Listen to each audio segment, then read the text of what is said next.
Have you ever seen such an outrageous race? A centenarian cranked the bicycle up to 3,600 rotations per second, pushing its speed all the way to 400 kilometers per hour. That's literally twice as fast as a sports car. But at such a breakneck speed, three strange snakes suddenly appeared ahead. If he couldn't brake in time, the old man would be killed instantly. In that critical moment, Grandma Setsuno lifted the bike's front wheel slightly and actually took flight. After that, she didn't slow down at all. She moved across the snakes' bodies as if walking on flat ground. The other contestants followed closely behind, and every one of these leading chefs had extraordinary skills. If a monster crossed their path, the mildest outcome would be the monster's immediate death. In worse cases, the monster would be chopped into pieces, turned directly into a delicious dish, and served on the dining table for people to enjoy. However, the weaker contestants could only be forced to give up their race when attacked by monsters. As for Komatsu, his situation was even more absurd. His biggest trouble was just figuring out how to ride the bicycle at all. By the time he reaches the monster zone, he'll probably end up as a monster's snack. But just then, an unexpected turn of events happened. Blanche grabbed Komatsu in one hand, taking him on a first-hand experience of what flying really feels like. The bicycle, spinning at 7,200 rotations per second, activated its flight mode. In the blink of an eye, they overtook the contestants ahead and moved into the top 10 positions.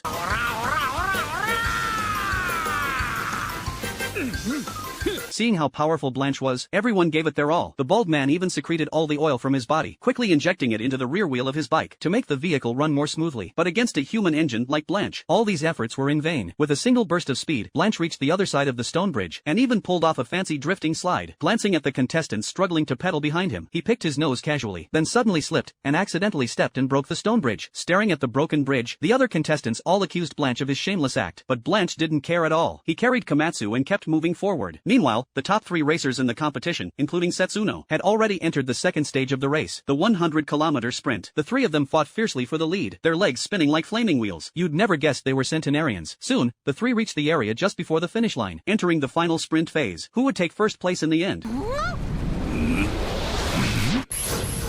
It turned out Blanche, with Komatsu in tow, won first place by a mere 0.01 seconds. The entire audience erupted into thunderous cheers, but Komatsu, who'd won without lifting a finger, couldn't feel happy at all. He looked as if he'd aged 20 years. This stage of the competition was a success, but the upcoming cooking phase is where the real challenge lies.